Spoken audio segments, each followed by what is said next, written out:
कांग्रेस विधायक श्वेता सिंह पर लगे आरोपों की जांच रिपोर्ट राज्य चुनाव आयोग को भेजी गई। बोकारो जिला प्रशासन ने कांग्रेस विधायक श्वेता सिंह पर लगे आरोपों की जांच रिपोर्ट राज्य चुनाव पदाधिकारी को भेज दी गई है। यह रिपोर्ट चास एसडीओ द्वारा तैयार की गई है, जो विधायक द्वारा 16 जून को प्रस्तुत किए गए लिखित जवाब के आधार पर तैयार की गई है।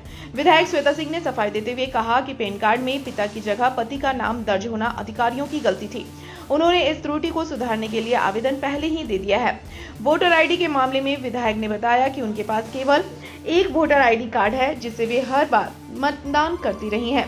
पहले वह आईडी बोकारो सेक्टर 4B 12 पते पर बनी थी, जिसके बाद से सेक्टर 3 के पते पर अपडेट करवाया। उन्होंने स्पष्ट किया कि 4 से बना कोई अन्य वोटर आईडी उनके संज्ञान में नहीं था, लेकिन जैसे ही इस बात की जानकारी मिली, उन्होंने उसे रद्द करवाने के लिए आवेदन दे दिया। दूसरे पैन कार्ड के मुद्दे पर उन्होंने बताया कि उनके पास सिर्फ एक ही पैन कार्ड है, जिससे वह आयकर रिटर्न फाइल करती हैं। दूसरे पैन कार्ड के बारे में उन्हें जानकारी नहीं थी और उसका कोई उपयोग नहीं किया गया है।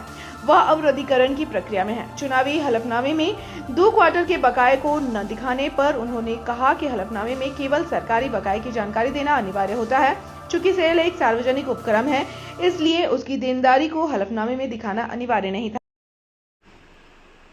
जवाब मुझसे मांगा गया था वोटर आईडी कार्ड्स को लेकर के, तो उसके हिसाब से जो मेरा एक वोटर आईडी कार्ड है जो मैं इस्तेमाल कर रही हूँ, जैसा मैंने पहले भी कहा था, तो रिटन में मुझको वो देना था एसडीएम को, तो मैंने उसको रिटन में दिया है लिखित रूप में, वकील के द्वारा ड्राफ्ट करके एक लिखित में कि मेरा एक वोटर आईडी कार्ड है जिसको मैं इस्तेमाल कर रही हूँ जो सेक्टर 4 में, और फिर उसको हमने चेंज करवाया और फिर सेक्टर 3 में, जो अभी हम जहाँ पे मतलब जो मेरा आवास है वहाँ पे उस एड्रेस का है। बाकी जो मेंशन किया हुआ है वोटर आईडी कार्ड्स, वो सारे मतलब मेरे संज्ञान में नहीं है, तो उसके लिए भी उसको बंद कराने के लिए बोला गया है। तो वो सारी चीज़ें मतलब लिख करके दिया हुआ है और डीसी के यहाँ से भी आया हुआ था नोटिस जवाब के लिए, घर का भी था रेंट का, तो उसके लिए जवाब, सारी चीज़ें रिटर्न में, जो चीज़ें मैंने पहले भी कहा, विथ डॉक्यूमेंट्स डीसी के यहाँ पे भी और एसडीएम के यहाँ पे भी, जो उन लोगों को भी रिपोर्ट सारा कुछ बना करके मुझसे लेकर के जो मैंने जवाब दिया, उन लोगों ने भी बीएसएल को भी सेम जवाब मांगा। तो सारी चीज़ों को इकट्ठा करके अब ये लोग अपना रिपोर्ट बना करके चुनाव आयोग को यहाँ पे रांची में वो लोग जमा करेंगे। इसके चुनाव में भी और अभी 24 में भी ये क्लियर हलफनामे में लिखा हुआ है कि अगर आपका कोई सरकारी बकाया है तो आप उसको लिखिए।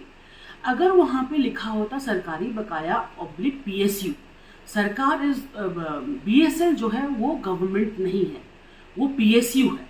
अगर वहाँ पे लिखा होता कि आपको वो जमा करना है, पीएसयू का भी अगर आपका ड्यूज है, तो डेफिनेटली हम 19 में ही जमा कर देते, तो मतलब मेंशन कर देते। तो उस वक्त भी नहीं था, उस वक्त भी मैंने नहीं किया था और अभी भी मैंने नहीं किया, तो उस हिसाब से हम 100% सही है। और वो रिपोर्ट लिखित रूप में मैंने डीसी के पास जमा कर दिया है